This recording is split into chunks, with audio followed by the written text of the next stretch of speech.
জয় রাধে। গোবিন্দম গোকুলানন্দম গোপালং গোপীবল্লভম গোবর্ধনম ধরম ধীরম তং বন্দে গোমতি প্রিয়ম নারায়ণং নিরাকারং নরবীরং নরোত্তমং নৃসিংহং নগনাথং চ তং বন্দে নরকান্তকম। গুরুর্ব্রহ্মা গুরুর্বিষ্ণু গুরুদেব মহেশ্বর গুরুরেব পরম ব্রহ্ম তস্मै শ্রী গুরবে নমঃ। অখণ্ডমণ্ডলাকারং ব্যাপ্তং येन চরাচরং তৎপদং দর্শিতং येन তস্मै শ্রী গুরবে নমঃ। অজ্ঞানতিমিরান্ধস্য জ্ঞানাঞ্জনশলাকয়া চক্ষুरुन्मीलितं येन তস্मै শ্রী গুরবে নমঃ। আচার্যং মাং বিজানীয়াৎ অবমন্যেত করিচিৎ ন মর্তবুদ্ধা শুয়েতু সর্বদেবময় গুরু। জয় শ্রী গুরুদেবায় নমঃ। জয় শ্রী গুরুদেবায় নমঃ। জয় শ্রী গুরুদেবায় নমঃ নমঃ। শ্রী শ্রী জগন্নাথ প্রসঙ্গ। বাঙালিরা মানে বঙ্গবাসী যারা, তারা যে কোনো ভাবেরই হোক না কেন, বক্তব্য হলো তারা ঈশ্বর মানুন বা না মানুন, এতদূর পর্যন্ত। যারা মানেন তাদের তো কথাই নেই, যারা নাও মানেন তারাও কিন্তু পুরীধামে শ্রী জগন্নাথকে শ্রদ্ধা করেন। পুরীর প্রসাদ বললে গ্রহণ করেন। এটা অনেক ক্ষেত্রে দেখা গেছে। আর যারা মানেন ঈশ্বর আছেন, তারা যে কোনো মতেরই হোক না কেন, মানে শাক্ত বৈষ্ণব শৈব ইত্যাদি যে কোনো মতের হোক, তারা কিন্তু এক কথায় শ্রী জগন্নাথের ঈশ্বরত্ব, সর্বব্যাপিত্ব এবং তার বিভিন্ন লীলা সম্বন্ধে বিন্দুমাত্র সন্দেহ পোষণ করেন না।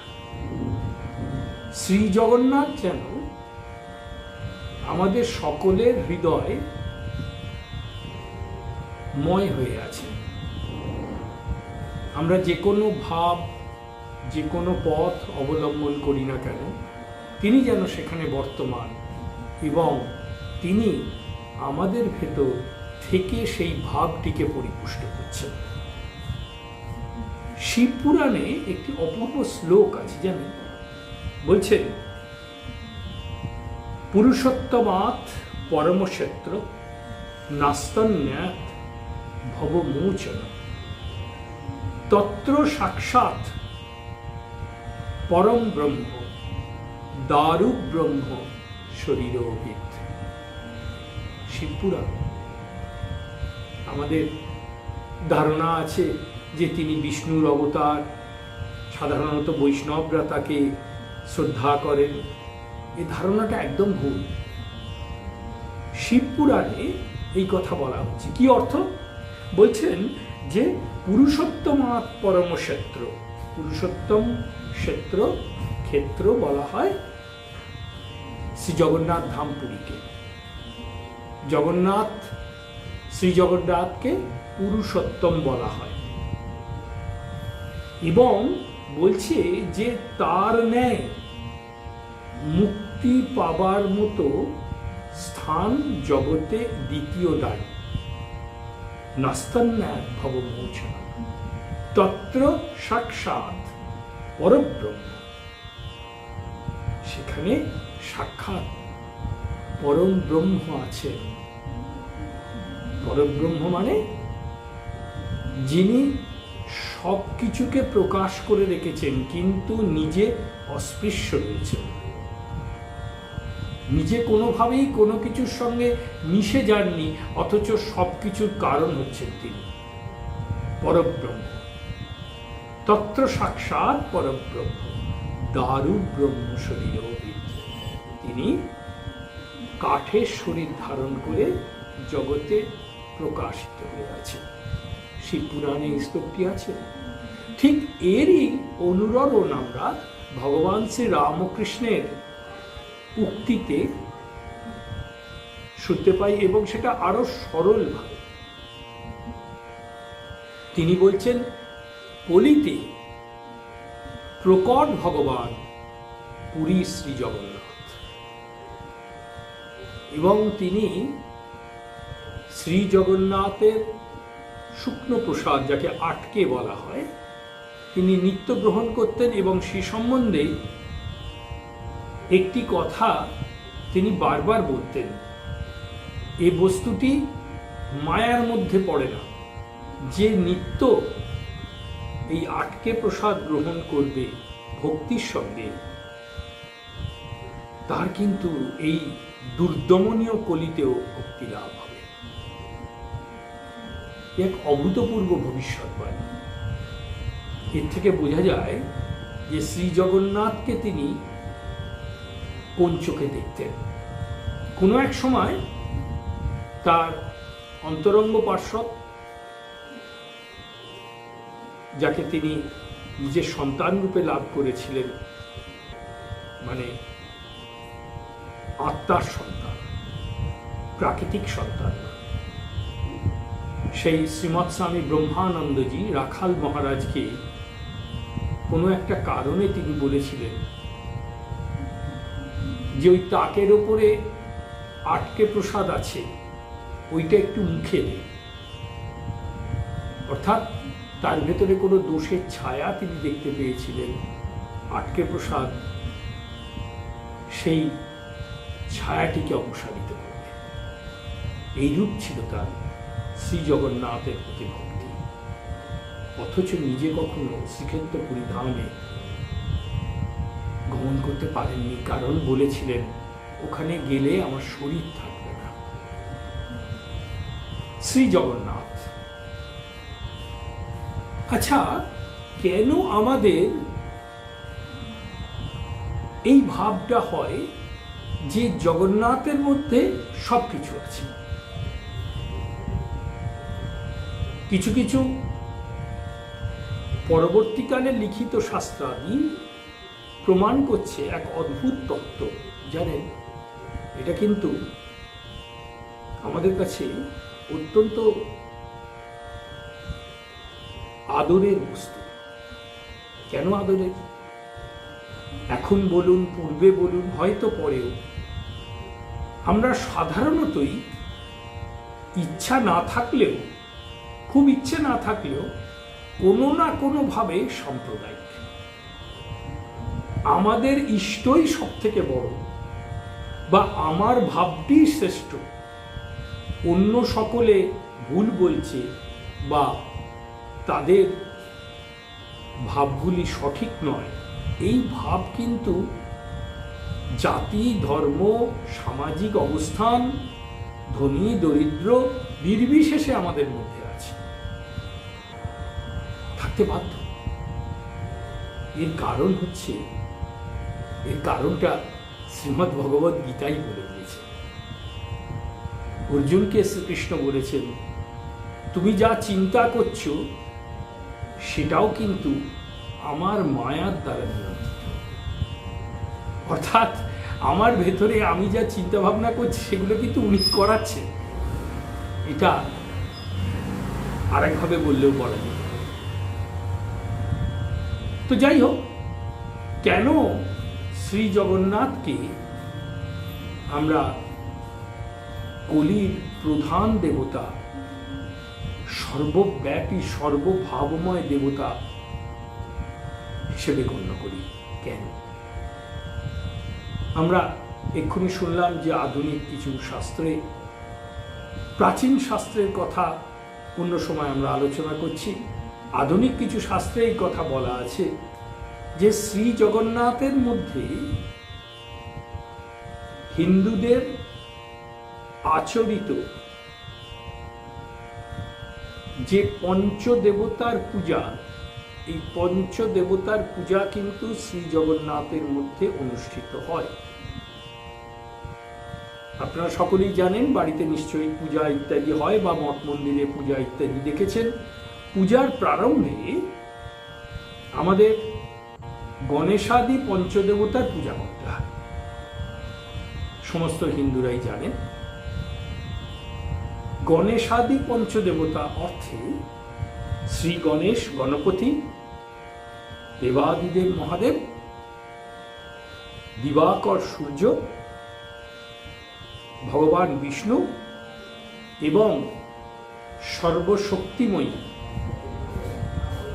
জগৎ পরিচারিকা শক্তিরূপী শ্রী শ্রী মা দুর্গা, এই হচ্ছে পঞ্চদেবতা। এই পাঁচজনের পূজা করতে হয়। না পূজা করলে যে কোনো পূজা আরম্ভ হয় না, এইরূপই শাস্ত্রের মত।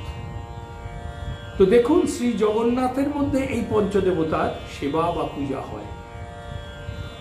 বলা হচ্ছে শ্রী জগন্নাথ যখন গমন করেন, এই গমন শব্দের অর্থ আমরা বিস্তৃতভাবে শ্রবণ করব, তখন তিনি রুদ্র বা শিব। যখন তিনি স্নান বেদিতে অবস্থান করেন বা স্নান করেন, তখন তিনি গণেশ গণপতি। যখন তিনি রথে আরোহণ করেন, রথে ওঠেন, তখন তিনি দিবাকর সূর্য। যখন তিনি শয়ন করেন, তখন তিনি বিষ্ণু। যখন তিনি তার লক্ষ শালগ্রাম শিলা দ্বারা নির্মিত রত্নবেদিতে বিরাজ করেন, তখন তিনি স্বয়ং শক্তিরূপিণী দেবী দুর্গা। সুতরাং বোঝা যাচ্ছে যে তার মধ্যে সবকটি ভাব আছে। এই কারণেই হয়তো ভগবান শ্রীরামকৃষ্ণ উচ্চারণ করেছিলেন, কলিতে প্রকট ভগবান। এছাড়া আপনারা আরেকটা উদাহরণ পেতে পারেন, যেটা সহজতম উদাহরণ। দেখবেন বৈষ্ণব তীর্থস্থলগুলি, যেমন ধরুন বৃন্দাবন ধাম, অন্যতম শ্রেষ্ঠ বৈষ্ণব তীর্থ। বৈষ্ণব তীর্থস্থানগুলিতে শাক্ত ভাবাপন্ন মানুষজন খুব একটা গমন করেন না। আবার শাক্তদের যে সমস্ত তীর্থস্থল আছে, সেখানে বৈষ্ণবগণ গমন করতে পরান্মুখ হয়। এটা তো আমরা দেখেই থাকি, কি বলবো। কিন্তু বৈষ্ণব, শাক্ত, শৈব, গানপত্র, রৌদ্র, এদের কোনো বিভাগ নেই, যারা সবাই শ্রী জগন্নাথ ধামে গিয়ে শ্রী জগন্নাথকে দর্শন, প্রসাদ গ্রহণ ইত্যাদি করে থাকে। তাহলে বোঝা যাচ্ছে শ্রীমদ্ ভগবদ গীতায় শ্রী ভগবান যে অর্জুনকে বলেছিলেন যে আমার মধ্যে কোনো বৈষম্য দোষ নেই, তার শ্রেষ্ঠ উদাহরণ কলিতে সম্ভবত স্বয়ং শ্রী জগন্নাথ। শ্রী জগন্নাথকে শ্রেষ্ঠ দেবতা বলে স্বীকার করেন না, এরম লোক কোথায় পাবে? সেই শ্রী জগন্নাথের বেশ কিছু লীলা আমরা ছোট ছোট করে শ্রবণ করব, এবং শ্রী জগন্নাথের সম্বন্ধে অনেক কথা বিভিন্ন শাস্ত্রে প্রাচীন এবং আধুনিক ব্যাখ্যা করা আছে। তার কিছু কিছু অংশ শ্রী জগন্নাথ লীলার অংশরূপে আমরা শ্রবণ করব। প্রথমে আমরা স্কন্দ পুরাণের কিছু ইঙ্গিত এবং গরুড় পুরাণ ইত্যাদি, ব্রহ্ম পুরাণ ইত্যাদি, আমরা একটা কথা এখানে আগে থেকেই বলে রাখি, বেশি উদাহরণ বা যেটাকে রেফারেন্স বলা হয়, ইঙ্গিত আমরা নেব না। তার কারণ এতে কিন্তু মন ভারাক্রান্ত হয়। কেন? আমরা মূল তত্ত্ব থেকে সরে গিয়ে মনের মধ্যে একটা কিছু বাসা বাঁধে যে বাবা এত কিছু জানতে হবে। সত্যি এত কিছু জানতে হয় না। শ্রী রামকৃষ্ণ বলছেন ভক্তি সার, ভক্তি হলেই হলো, আর বাপু কিছু প্রয়োজন নেই। অর্থাৎ তোমার মনে যদি ভালোবাসা জন্মায় তাহলে শাস্ত্র টাস্ত্র সব পিছনে পড়বে। কি রূপে ভালোবাসা জন্মাবে এটি হচ্ছে আমাদের সাধন। তো আসুন আমরা এই সমস্ত পুরাণাদির নাম অত বেশি ইঙ্গিত বা রেফারেন্স হিসেবে আমরা নেব। তবে একটা পুরাণ আমাদের বারবার স্মরণ করতে হবে, সেটা হচ্ছে স্কন্দ পুরাণ, প্রাচীনতম পুরাণ। এবং আরেকটি পুরাণ আধুনিক, সেটিরও স্মরণ করতে হবে। সেটা উড়িষ্যার বিখ্যাত ভক্ত পণ্ডিত মহাদেব দাস দ্বারা রচিত নীলাদ্রি মহোদয়, এটিও সংস্কৃতে লেখা। এই দুটির রেফারেন্স বা ইঙ্গিত আমাদের বারবার নিতে হবে। তো যাই হোক, আমাদের এই পুরাণাদিতে একটা অদ্ভুত ঘটনার কথা বলা আছে। দেবরাজ ইন্দ্র দেখলেন যে অনেকেই ভগবান বিষ্ণু বা অন্য অর্থে শ্রীকৃষ্ণকে ভজনা করে তারা এক অপূর্ব ভাব লাভ করে, এবং তার ভজনার শ্রেষ্ঠ উপায় হচ্ছে তাকে সেবা। এবং অনেকে আছেন যারা কিনা শ্রীকৃষ্ণকে সেবা করেন, তাদের প্রভূত ঐশ্বর্য বলতে কিন্তু প্রাকৃতিক ঐশ্বর্য নয়, জাগতিক ঐশ্বর্য নয়, আধ্যাত্মিক ঐশ্বর্য। কিন্তু তারা সেই ঐশ্বর্যের জন্য বিন্দুমাত্র লালায়িত নয়। এইরূপ ত্যাগ কি করে সম্ভব? তাহলে কি শ্রীকৃষ্ণকে সেবা করলে এরূপ অবস্থা প্রাপ্ত হওয়া যায়? তিনি তখন আরাধনা শুরু করলেন। দেব এসে তার সামনে উপস্থিত হয়ে হেসে বললেন, এসব আবার তোমার কি কথা? তুমি আবার কি চাও? বললেন, প্রভু আমি তোমার সেবা করতে চাই। প্রভু হেসে বললেন যে তা বাপু, সে তো স্বর্গে বসে হবে না, বৈকুণ্ঠেও হবে না। তোমাকে কিন্তু ধুলির ধরায় পৃথিবীতে নামতে হবে, তা না হলে কিন্তু আমি তোমার সেবা দিতে পারব না। বললে, রাজি প্রভু, আপনি যেখানে আমাকে নিয়ে যাবেন সেখানেই আমি যাব। মানে যেখানে আমার ইচ্ছে যাব না, আপনি যেখানে নিয়ে যাবেন। তবে বেশ, তাই হোক। মহারাজ ইন্দ্রদুম্ন, বলা হয় মালব রাজ ইন্দ্রদুম্ন, তিনি অত্যন্ত বড় বিষ্ণু ভক্ত ছিলেন। এই ইন্দ্রদুম্ন রূপেই ইন্দ্র জন্মগ্রহণ করেছিলেন। তিনি শ্রী ভগবানের সেবা পূজা প্রতিষ্ঠার জন্য ব্যাকুল হয়ে পড়লেন, কিন্তু কোনোভাবেই তিনি কোনো পথ খুঁজে পাচ্ছেন না। কিভাবে কাকে প্রতিষ্ঠা করবেন, কোন দেবতাকে প্রতিষ্ঠা করবেন যে কিনা সর্বোচ্চ মান্যতা পাবে, সবাই তাকে পূজা করবে, এরম কোন দেবতা আছে? এই কথা ভাবতে ভাবতে তিনি, তার তো বহু লোকজন অনুচর আছে, তারা বলতে লাগলো যে তারা যাত্রীদের মুখে শুনেছে, যাত্রী মানে তীর্থযাত্রী, যাত্রীদের মুখে শুনেছে যে কোনো এক স্থানে এমন এক দেবতা আছে, তিনি কিন্তু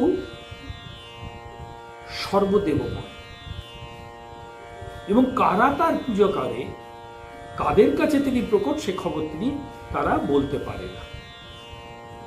তবু ইঙ্গিত পেলেন।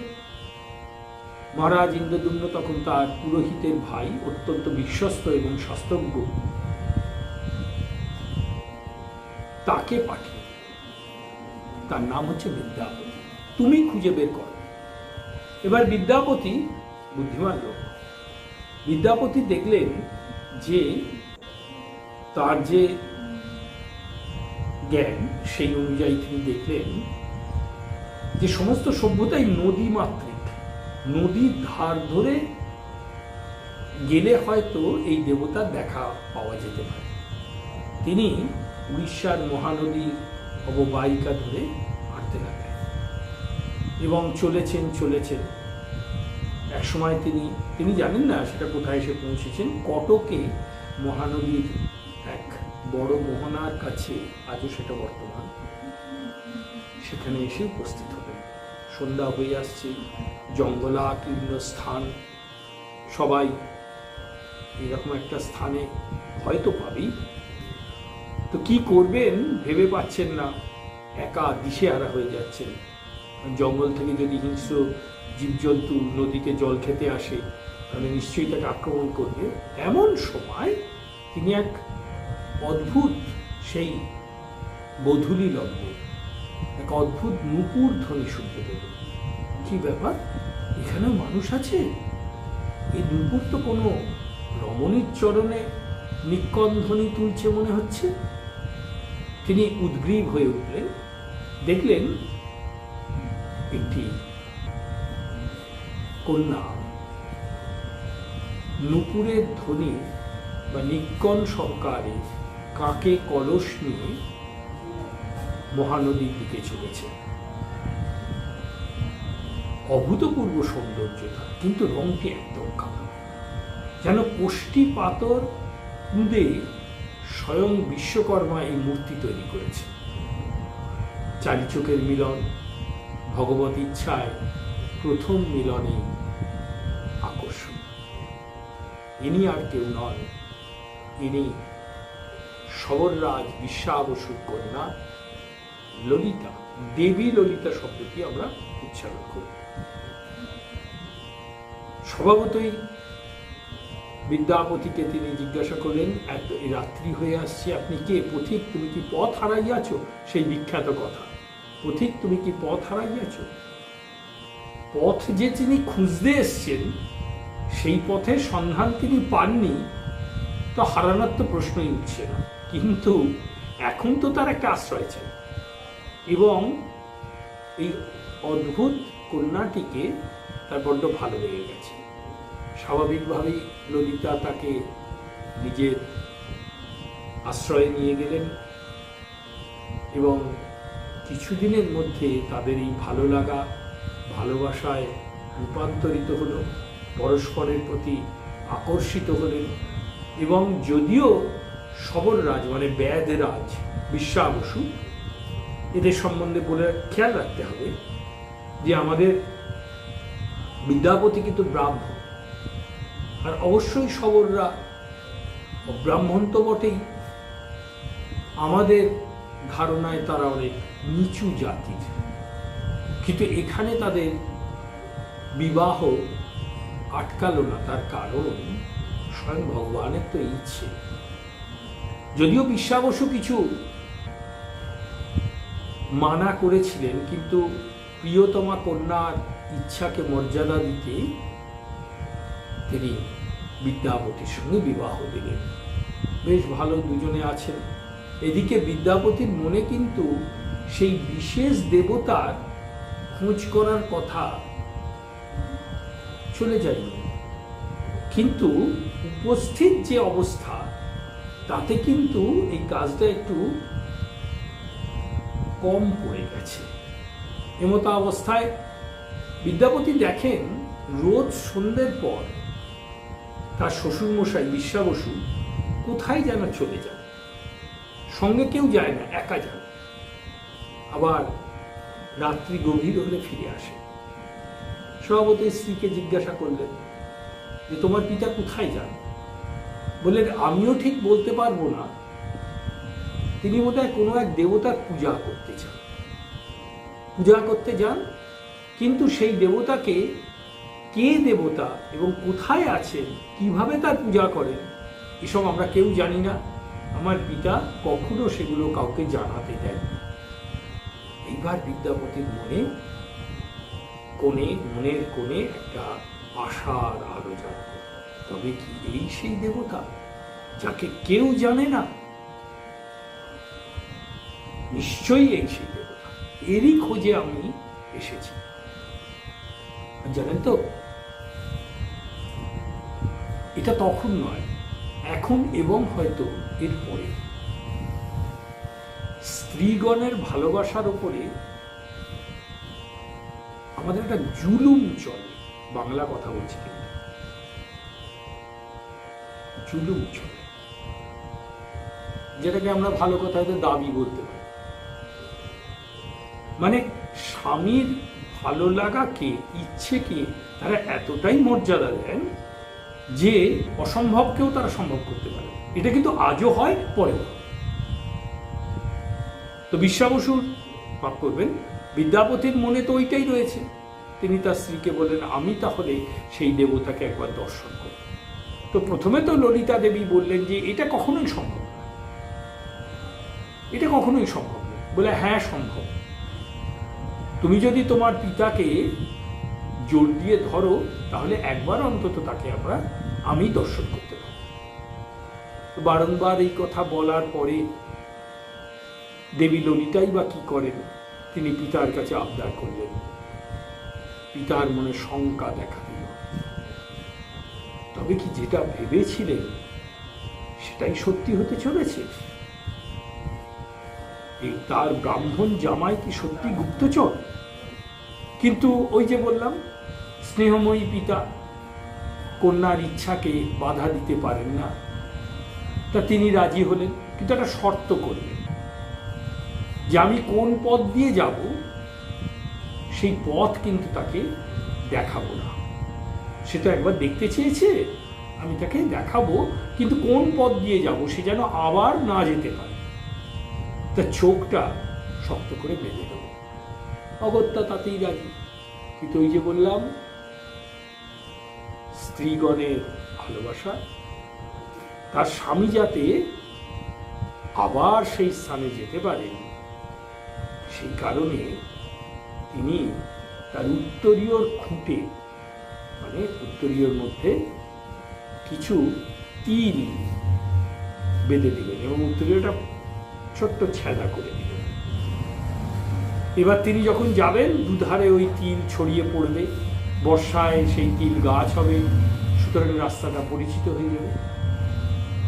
বুঝুন কিরম বুদ্ধি। তো যে দেবতাকে বিশ্বা বসু, সবলরাজ বিশ্বা বসু পূজা করতেন, সেই দেবতার নাম হচ্ছে নীলমাধব। এইরূপ কথিত আছে, এই ঘটনা তো কেউ দেখেনি, হ্যাঁ, এবং শাস্ত্রেও এ কথার পূর্ণ ব্যাখ্যা নেই, তবে কথিত আছে এটি একটি কাষ্ঠখণ্ড এবং শবরদের নিয়ম অনুযায়ী সেই কাষ্ঠখণ্ডে কিছু নাক মুখ চোখ আঁকা ছিল। বন্য ফল, বন্য ফুল দিয়ে বিশ্বা বসু তার পূজা করতেন, নদীর জল দিয়ে তাকে জল দান করতেন। এই ছিল তার পূজা, কিন্তু তার সঙ্গে ছিল তার আত্মিক সম্পর্ক। তিনি কথা বলতেন তার প্রাণের দেবতা নীলমাধবের সঙ্গে, নীলমাধব তার কথায় উত্তর দিত। যাই হোক, আমাদের বিদ্যাপতি দর্শন করে ফিরে এলেন, কিছুদিন অপেক্ষা করলেন, আগামী বর্ষা, সেই গাছগুলি আবার দেখা গেল। এবার সেই রাস্তাটা নিজে আর একবার দেখে এলেন। দেখে আসার পরেই বিদ্যাপতি সেখান থেকে পালালেন। উদ্দেশ্যটা একটাই, তিনি তো সত্যি মহারাজ ইন্দ্রদ্যুম্নের হয়ে কাজ করতে এসছেন। তো যতই ভালো লেগে কাউকে বিবাহ ইত্যাদি করুন না কেন, সেটা তো তার উদ্দেশ্য ছিল না। হ্যাঁ, গুপ্তচরদের যেমন হয়ে থাকে আর কি। তিনি গিয়ে ইন্দ্রদ্যুম্নকে সমস্ত খবরাখবর বললেন। তিনি যে মুহূর্তে সেই স্থান ত্যাগ করে চলে গেছেন, সেই মুহূর্তেই কিন্তু বিশ্বা বসু বুঝতে পেরেছেন আর কোনো সন্দেহ নেই। এবার তো মহারাজ ইন্দ্রদ্যুম্ন সসৈন্যে আসবে, তার দেবতাকে নিয়ে চলে যাবে। তিনি তখন ছুটে গেলেন তার দেবতার কাছে, আছড়ে পড়লেন দেবতার চরণে। প্রভু, তুমি যে বলেছিলে আমি ছাড়া কারোর কাছে সেবা গ্রহণ করবে না, এখন তো ইন্দ্রদুম্ন আসছে, আমি তো তার সঙ্গে লড়াই করতে পারবো না, সে তো তোমাকে কেড়ে নিয়ে যাবে। দৈববাণী হল, চিন্তা করো না বিশ্বা বসু, চিন্তা করো না, আমাকে কেউ পাবে না, আমি তোমার দ্বারাই পূজিত থাকবো। ইন্দ্রদুম্ন আমাকে অধিকার করতে পারবে না। এই কথা বলে আশ্বস্ত করলেন তার চিরসেবককে। যথাসময় ইন্দ্রদুম্ন এলো। ইন্দ্রদুম্ন এলেন, কিন্তু সেই দেবতাকে আর খুঁজে পেলেন না। তিনি অন্তর্হিত হয়েছেন। ভেঙে পড়লেন ইন্দ্রদুম্ন। সবাই বলেছে যে এটা সত্য, এখানেই ছিলেন, অথচ তিনি কাউকে খুঁজে পেলেন না। সেদিন রাত্রে ইন্দ্রদুম্ন স্বপ্নাদিষ্ট হলেন। তোকে তো আমি বলেছি যে এই রূপে আমি পূজা নেব না, তোর কাছে নতুন রূপে আমি পূজা নেব। দেখ, একটা কাঠ ভেসে আসবে সমুদ্রে, মোহনায়। সেই স্থান এখনো আছে, তবে সমুদ্র সেখান থেকে অনেক সরে গেছে। স্থানটির নাম বাঙ্কি মোহনা, বাঁকে মোহনাও বলা হয়। সেই কাঠ থেকে আমার শরীর তৈরি করবি, মূর্তি তৈরি করবি, এবং সেই মূর্তিতে আমি পূজা গ্রহণ করব। এই কথা বলে তাকে শান্ত করলেন। আরেকটি কথা বললেন, আর শোন, তোর ওই পুরোহিতের ভাই যাকে তুই পাঠিয়েছিলি আমার খবর বের করার জন্য, সে কিন্তু অত্যন্ত গর্হিত কর্ম করেছে। সে আমার একান্ত সেবক বিশ্বা বসুর কন্যাকে বিবাহ করে পরিত্যাগ করে গেছে। এক্ষুনি তাকে স্ত্রীর মর্যাদা দিয়ে ঘরে ফিরিয়ে নিয়ে যেতে বলবি, কারণ ললিতা তখন আসন্ন সন্তান প্রসবা। আরো কিছু কথা তিনি মহারাজ ইন্দ্রদুম্নকে বললেন, সেগুলি স্কন্দ পুরাণে ব্যাখ্যা করা আছে। বললেন, এই বিশ্বা বসু আমার বিশেষ সেবক, সে এর পরবর্তীকালে আমার বিশেষ সেবা লাভ করবে। এর বংশধরদের বলা হয় দৈতা। বিদ্যাপতি এবং তার ব্রাহ্মণীর গর্ভে যে সন্তান, তাদের বংশধরকে বলা হয় পতি মহাপাত্র, এবং বিদ্যাপতির যে সন্তান, তার বংশধরকে বলা হয় শুদ্ধ সুয়ার। তারা হচ্ছেন সুপকার, অর্থাৎ জগন্নাথের রান্না করেন তারা, শুদ্ধ সুয়ার। এইরকম 36 প্রকারের সেবকের কথা নীলাদ্রি মহোদয় এবং স্কন্দ পুরাণে ব্যাখ্যা করা আছে।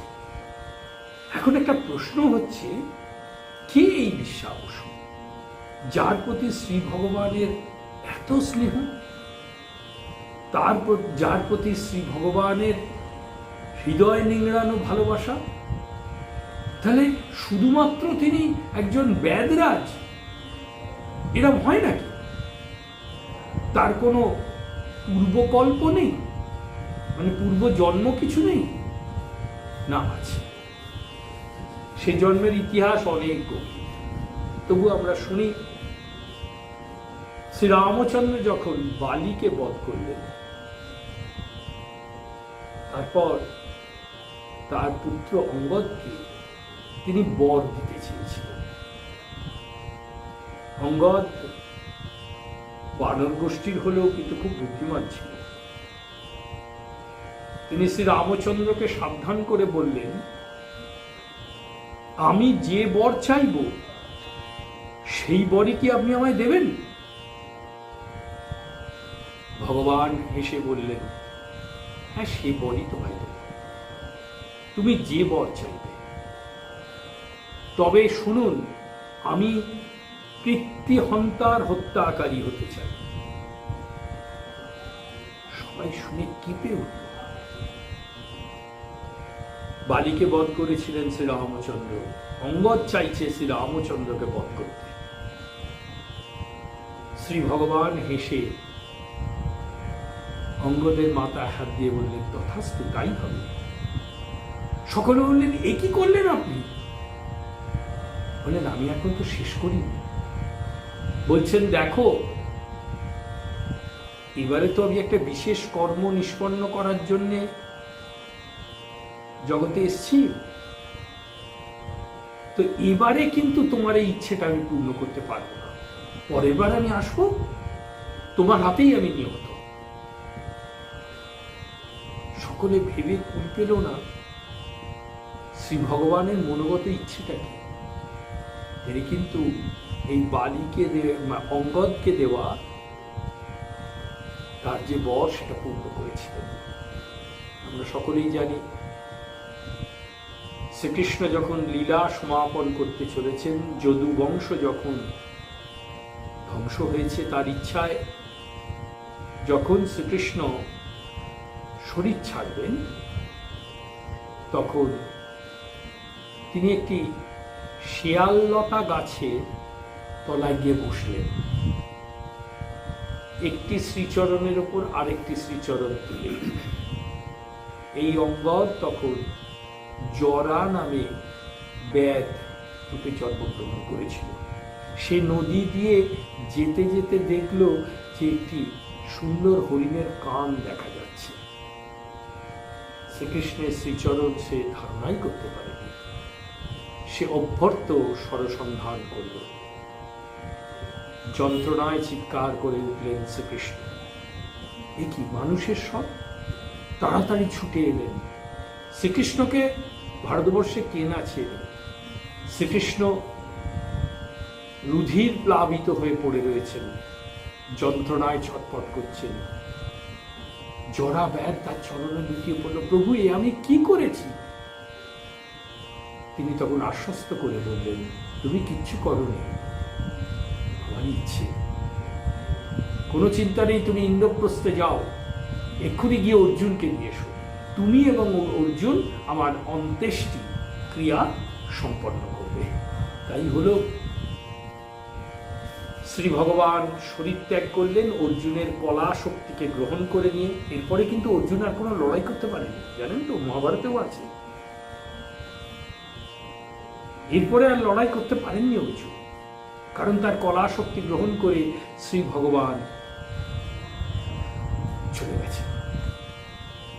তো সেই শ্রীঅঙ্গ তারা অগ্নি সংস্কার করলেন। 7 দিন ধরে আগুন জ্বলল, কিন্তু সেটি পুড়ল না। আবার দৈববাণী হল, এই কাঠটিকে তুমি ভাসিয়ে দাও, কলিতে আমি এই রূপেই সেবা গ্রহণ করব।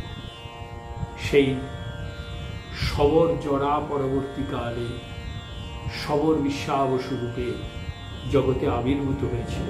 কারণ শ্রী ভগবানের কাছে যখন এই অপরাধ করে ফেলেছেন বলে জরা বারবার ক্ষমা প্রার্থনা করছে, তখন জরাকে স্মরণ করিয়ে দিয়ে দেন শ্রী ভগবান যে আমি তোমাকে বর দিয়েছিলাম, তোমার কোনো অপরাধ নেই, তুমি এখন আবার কি বর চাও বলো। বলুন তো, একটা বরের জন্যে তিনি শ্রী ভগবানকে সরসন্ধান করলেন, আবার বর। বলছে, হ্যাঁ তুমি বর নাও, আমি তোমায় বর দেবো। তখন জরা বলেছিলেন, প্রভু তুমি এই বর দাও, শুধুমাত্র আমার কাছে তুমি সেবা গ্রহণ করবে। শ্রী ভগবান বললেন, তথাস্তু। সেই হয়েছিল বিশ্বাবসু। এবং শ্রী ভগবান তার কথা রেখেছিলেন, যে মুহূর্তে ইন্দ্রদুম্ন সেখানে এসে উপস্থিত হলো, সেই মুহূর্তে কিন্তু তিনি সেখান থেকে অন্তরিত হয়েছিলেন। এইভাবে বিশ্বাবসু কথা জগতে সুপ্রতিষ্ঠিত হল। এদিকে কাঠ তো পাওয়া গেছে, এবং সেই কাঠ থেকে 3টি মূর্তি সৃষ্টি করতে হবে। এইরূপ পুরাণে বলা আছে যে স্বয়ং বিশ্বকর্মা বৃদ্ধ ছুতারের বেশ ধরে এসে মূর্তি তৈরির জন্যে মাস সময় চেয়েছে, কিন্তু 15 দিন বাদে যে কোনো কারণেই হোক, অনেকগুলি কারণ দেওয়া আছে, দরজা খুলে ফেলা হয় এবং কাউকেই তিনি সেখানে দেখতে পান না।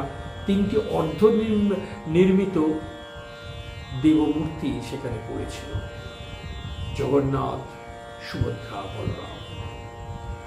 এই অর্ধ নির্মিত দেবমূর্তিগুলি কি করে পূজা হবে? তিনি আবার স্বপ্নাদিষ্ট হলেন, কলিতে আমি এই রূপে পূজা গ্রহণ করি। শ্রী জগন্নাথের মূর্তি তাই ওই রূপেই প্রকাশিত হয়ে আছে। এবার কথা আমাদের নীলাদ্রি মহোদয় এবং স্কন্দ পুরাণে কিছু নিয়ম নীতির কথা বলা আছে, যেগুলি তিনি মহারাজ ইন্দ্রদ্যুম্নকে নির্দেশ দিয়েছিলেন। তিনি বলছেন, জ্যৈষ্ঠ মাসের পূর্ণিমা তিথি হচ্ছে আমার জন্মতিথি। এখন প্রশ্ন হচ্ছে, শ্রী ভগবানের আবার জন্ম কি করে হয়? না, তার আবির্ভাব হয়। তিনি লীলা করতে ভালোবাসেন, তিনি লীলাময়, তাই তিনি লীলা করার জন্য জগতে আবির্ভূত হন। এবং এই আবির্ভাবটাও আর একটা লীলা, ঠিক যেমন আমরা শুনলাম। তো এই জ্যৈষ্ঠ মাসের পূর্ণিমা তিথিতে শ্রী ভগবানের আবির্ভাব, শ্রী জগন্নাথের আবির্ভাব। আমরা সবাই জানি, জন্মের পর শিশুকে স্নান করানো হয়, তাই তো? স্নান করাতেই হবে। তো সেই স্নানটিকে শ্রী জগন্নাথ ইন্দ্রদ্যুম্নকে বলেছেন, এই জন্ম তিথিতে আমাকে মহাস্নান করাবে, এবং সেটিকেই আমরা স্নান যাত্রা বলে ধারণা করি। এবার যাত্রা শব্দটার একটু ব্যাখ্যা আমরা শ্রবণ করি। যাত্রা শব্দের একটি অর্থ গমন।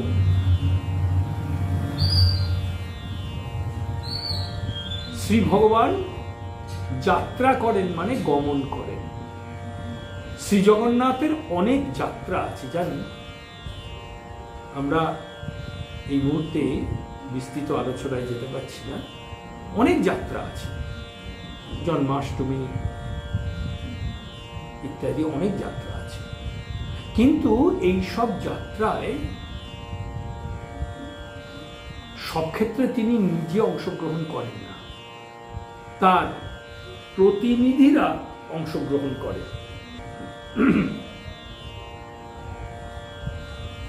শ্রী জগন্নাথের প্রতিনিধি হচ্ছেন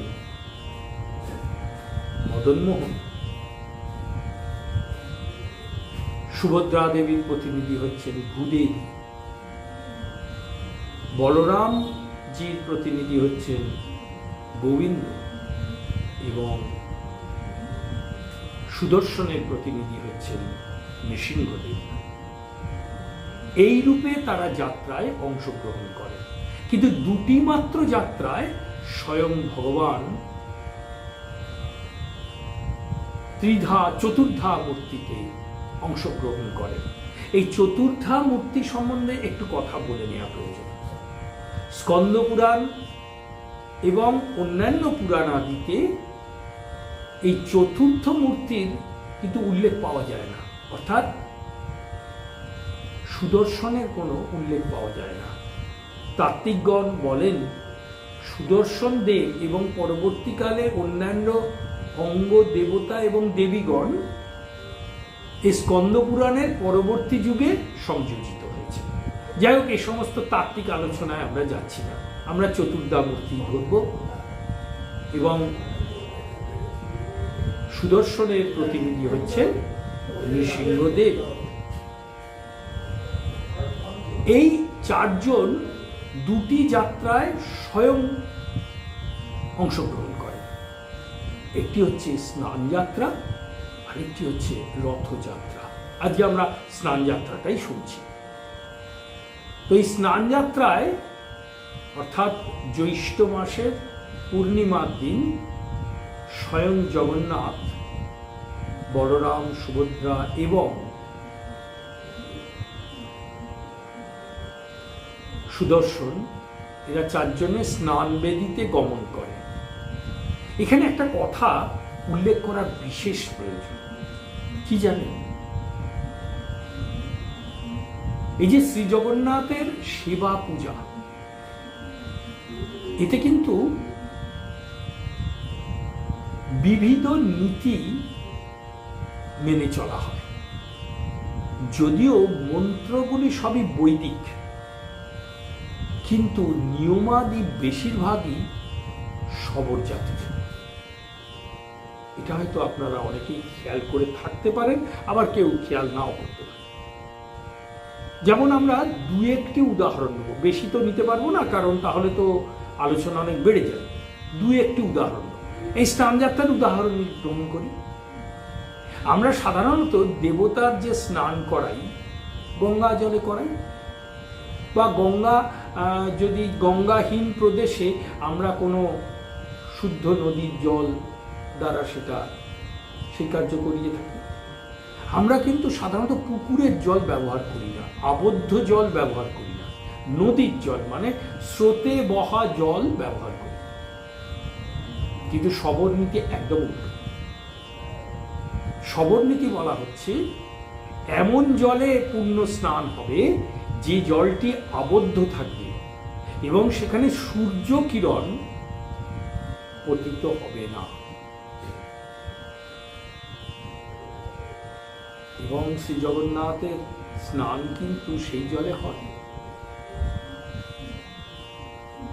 শ্রী জগন্নাথ মন্দিরের উত্তর দিকে একটি পাতকুয়া আছে, তাকে স্বর্ণকুয়া বা সোনা কুয়া বলা হয়। সেটি সারা বছর আবদ্ধ থাকে। এই স্নান পূর্ণিমার দিন সেটিকে খোলা হয় এবং সেখান থেকে 108 কলসি পচা জলে, পচা শব্দের অর্থটা ব্যাখ্যায় যাব, কলসি পচা জলে চতুর্ধা মুক্তির স্নান হয়। পচা শব্দটি কিন্তু ওড়িয়া শব্দ, এই শব্দের অর্থ হচ্ছে পবিত্র। 108 পবিত্র জলে চতুর্ধা মুক্তির স্নান হয়। আরেকটি উদাহরণ আমরা নেব, সেটা হচ্ছে গমন। রথযাত্রাতেও এবং স্নান যাত্রাতেও এই একই পদ্ধতিতে দেব এবং দেবী, দেবগণ এবং দেবী তার ওই রত্নসিংহাসন থেকে নেবে স্নান বেদিতে আসেন। সেই পদ্ধতিটার নাম হচ্ছে পহণ্ডি বা পাদহুণ্ডন। সংস্কৃত যাকে বলে পাদহুণ্ডন, বা চলতি কথায় বলে পাণ্ডু যাত্রা বা পাণ্ডুগমন।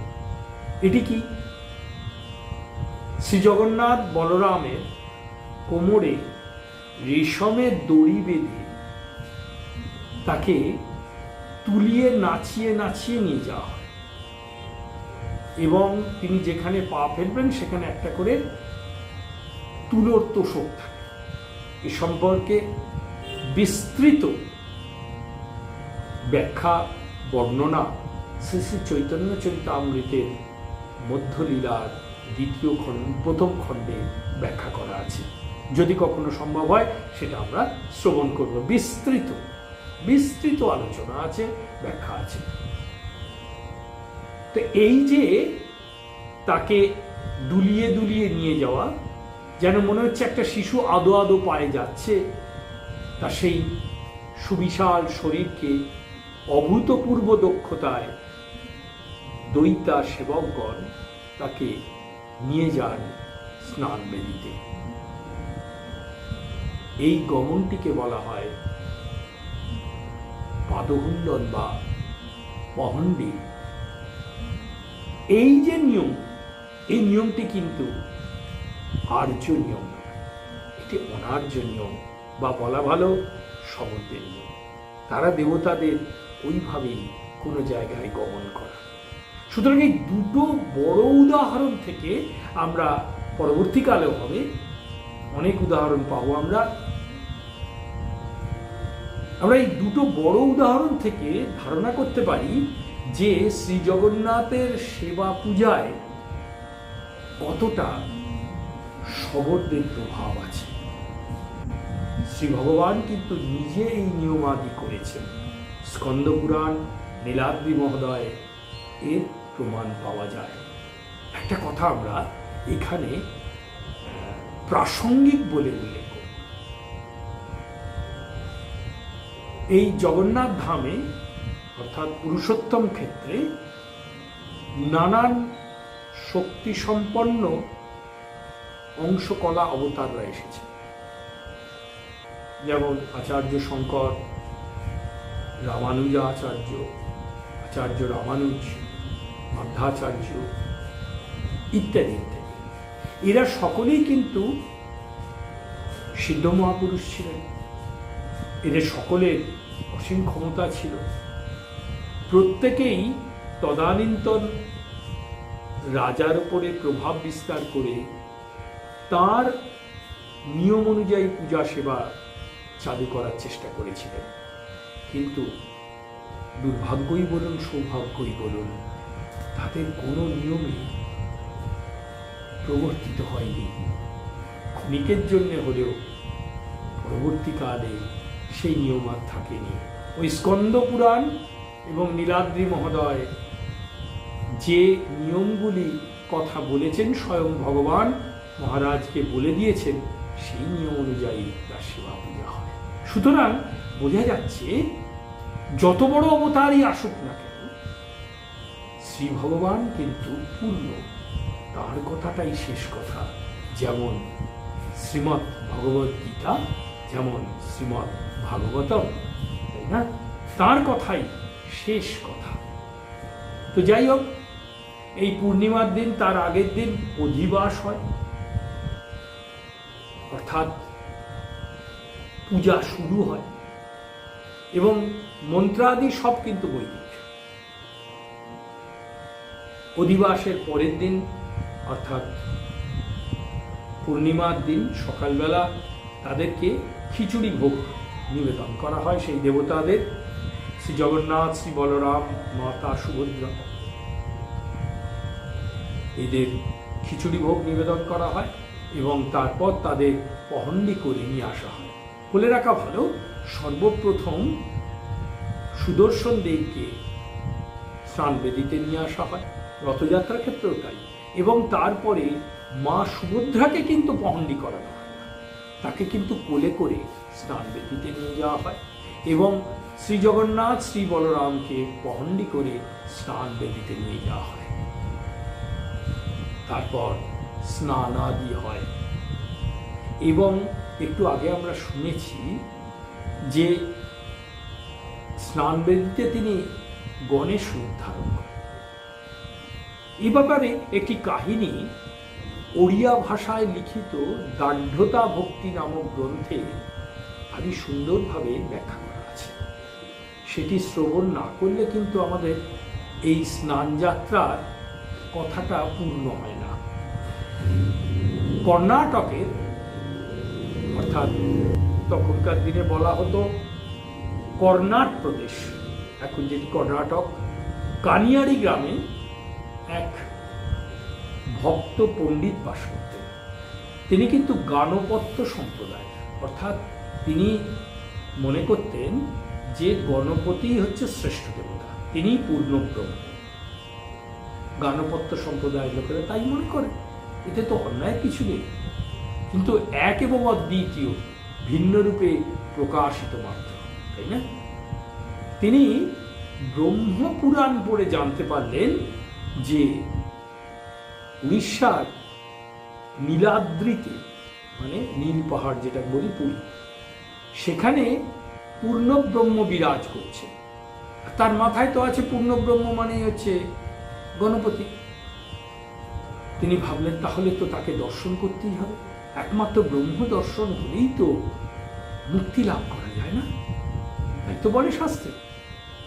তিনি তখন, এখনকার মতো তো অবস্থা নয় যে কোনো একটা ট্যুর কোম্পানির সঙ্গে আমি তীর্থস্থান ভ্রমণ করতে গেলাম, এটা তো হবার জো ছিল না। তখনকার দিনে তীর্থে গমন করতে গেলে সংসার ত্যাগ করে বেরোতে হতো, তার কারণ তিনি ফিরে আসবেন কিনা কোনো ঠিক নেই। তো তিনিও সব কিছু পরিত্যাগ করে নিরালম্ব হয়ে নীলাদ্রি পর্বত অর্থাৎ পুরুষোত্তম ক্ষেত্রের দিকে চলতে লাগবেন। পুরীর খুব কাছে একটি গ্রাম আছে তুলসী চৌড়া। সেই গ্রামে ক্লান্ত হয়ে অনেক দিন ধরে চলছেন, তো ক্লান্ত হয়ে একটা গাছের তলায় বসেছে। দেখছেন পুরীর দিক থেকে বহু লোক আনন্দ করতে করতে আসছে। তিনি তাদের ডেকে বললেন, কি ব্যাপার, তোমরা এত আনন্দ করতে করতে আসছো, কি হয়েছে? বলে, আপনি জানেন না? বলছে, না, কি?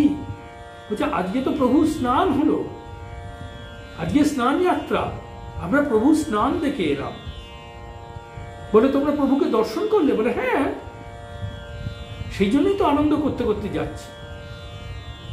ভেঙে পড়লেন এই ব্রাহ্মণ, যার নামটা উচ্চারণ করা হয়নি। নামটা তো অবশ্যই উচ্চারণ করতে হবে। তার নাম হচ্ছে গণপতি ভট্ট, যেহেতু তিনি গণেশজির ভক্ত ছিলেন।